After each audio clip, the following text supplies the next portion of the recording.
Bismillahirrahmanirrahim. Bismillahirrahmanirrahim.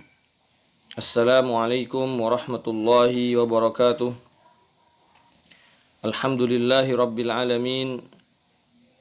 Wabihi nasta'inu ala umurid dunya waddin. Wassalatu wassalamu ala ashrafil anbiya'i wal mursalin sayyidina Muhammadin wa ala alihi wa ashabihi ajma'in. Amma ba'du. فقال تعالى يا أيها الذين آمنوا اتقوا الله حق تقاته ولا تموتن إلا وأنتم مسلمون. Kaum muslimin dan muslimat, arsyadani Allah wa iyyakum. Alhamdulillah, puji serta syukur kehadirat Allah Subhanahu wa taala yang senantiasa mencurahkan nikmat-Nya kepada kita, terutama nikmat iman dan nikmat Islam, serta nikmat sehat walafiat, yang mana dengan nikmat iman dan nikmat Islam ini kita dapat atau dengannya kita dapat meraih kebahagiaan baik di dunia maupun di akhirat. Kaum muslimin rahimakumullah, insyaallah pada kesempatan kali ini kita akan mencoba untuk membahas tentang hukum memakan ad-dhabb. Al-Imam Syafi'i rahimahullahu ta'ala di dalam kitab Al-Umnya menyebutkan bahwa hukum memakan ad-dhabb ini adalah halal. Ya. Ini hukum memakan dhabb hukumnya halal. Dasarnya adalah sebagaimana yang diriwayatkan dari Rasulullah sallallahu alaihi wasallam bahwa suatu saat sahabat Khalid bin Walid memakan ad-dhabb di hadapan Rasulullah sallallahu alaihi wasallam. Lalu kemudian Rasulullah sallallahu alaihi wasallam tidak mencegah apa yang dilakukan oleh sahabat Khalid bin Walid radhiyallahu anhu. Ya. Oleh karena itu kemudian ulama kita menyebutkan bahwa apa yang dilakukan oleh Rasulullah sallallahu alaihi wasallam dengan tidak mencegah Khalid atau sahabat Khalid bin Walid radhiyallahu anhu dalam memakan ad-dhabb ini, hal ini menunjukkan bahwa hukum ad-dhabb adalah halal. Walaupun dalam riwayat yang lain disebutkan bahwa ketika diajukan ad-dhabb ini kepada Rasulullah sallallahu alaihi wasallam, beliau sallallahu alaihi wasallam tidak memakannya. Ya, beliau sallallahu alaihi wasallam tidak memakannya. Maka inilah sebagaimana di dalam ta'rif atau definisi hadis yang disampaikan oleh ulama kita bahwa hadis itu adalah ma udhifa ilan nabi sallallahu alaihi wasallam min qaulin au fi'lin au taqrir.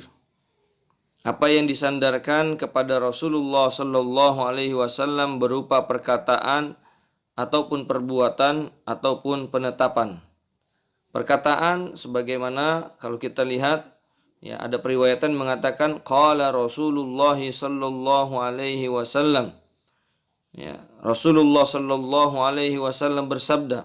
Sebagaimana contohnya qala Rasulullah sallallahu alaihi wasallam laula an asyqa ala ummati la amartahum bis-siwak inda kulli wudu.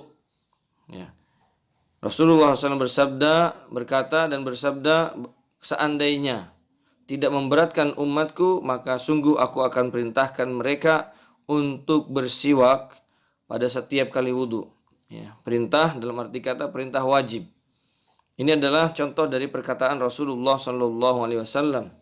Adapun perbuatan Rasulullah sallallahu alaihi wasallam ya, bahwa contohnya adalah bahwa sebagaimana diriwayatkan oleh Ibunda Aisyah radhiyallahu anhu bahwa Rasulullah sallallahu alaihi wasallam ya dalam melaksanakan salat malam tidak lebih dari 11 rakaat. Ini adalah fi'il perbuatan Rasulullah sallallahu alaihi wasallam, sesuatu pekerjaan yang dilandaskan kepada Rasulullah sallallahu alaihi wasallam.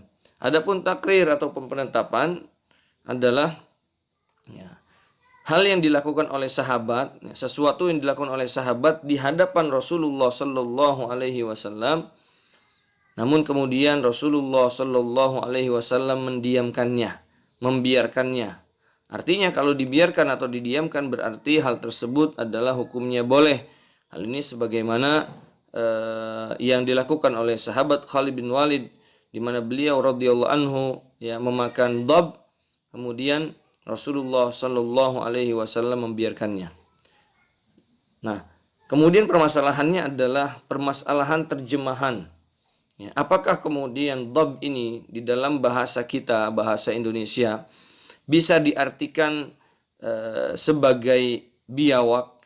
Nah, ini yang menjadi masalah sekarang ini. Dulu kita mendengar kalau ad-dhab itu kemudian diartikan biawak, ya, seperti misalkan hadis, ya, hatta law la tattabi'anna sanana man kana qablakum hadwal qudza bil qudza hatta law dakhala juhra dhabbin la dakhaltumuh.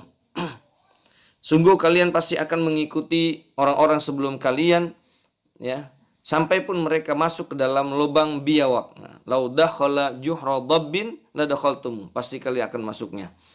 Nah, ini juga dhab artinya kemudian diartikan sebagai biawak, ya. Wallahu a'lam bishawab, ya. Pernah juga ada dan sampai sekarang masih ada itu kalau kita lihat seperti apa dhab ya di dalam bahasa Arab, ya. Dalam yang difahami oleh orang-orang Arab, ya, ternyata kalau kita lihat dhab ini beda dengan biawak, ya. Dhab ini beda dengan biawak, ya. Atau bisa kita katakan dia adalah biawak gurun pasir, ya. Biawak gurun pasir. Nah, karena memang dari sisi bentuknya sepertinya mirip tetapi dia bukan biawak, ya. Sehingga kemudian Allahu a'lam bishawab, kalau kemudian kita artikan dhab ini dengan biawak, ya, tentunya tidak tepat, ya. Sehingga kalau bicara tentang hukum makan biawak, ya, kalau kita lihat biawak ini adalah makan atau hewan darat yang pemangsa segala, ya. Dia makan rumput, dia makan ikan, dia juga makan ayam, ya, ayam di kandang tetangga kita misalkan, itu dimakan juga oleh biawak, ya. Maka Allah a'lam bishawab, ya, biawak ini bukanlah kategori dhab yang dihalalkan oleh Rasulullah Sallallahu Alaihi Wasallam. Kalau misalkan di antara kita ada yang penasaran dengan dhab ini, ya, silahkan bisa membuka di Google seperti apa dhab tersebut, ya. Dan juga kalau memang ingin merasakan rasa dagingnya, silahkan bisa ke gurun pasir untuk mencari dhab tersebut. Wallahu taala a'lam bishawab. Subhanakallahumma bihamdika asyhadu an la ilaha illa anta astaghfiruka wa atubu ilaik. Wabillahi taufik wal hidayah. Wassalamualaikum warahmatullahi wabarakatuh.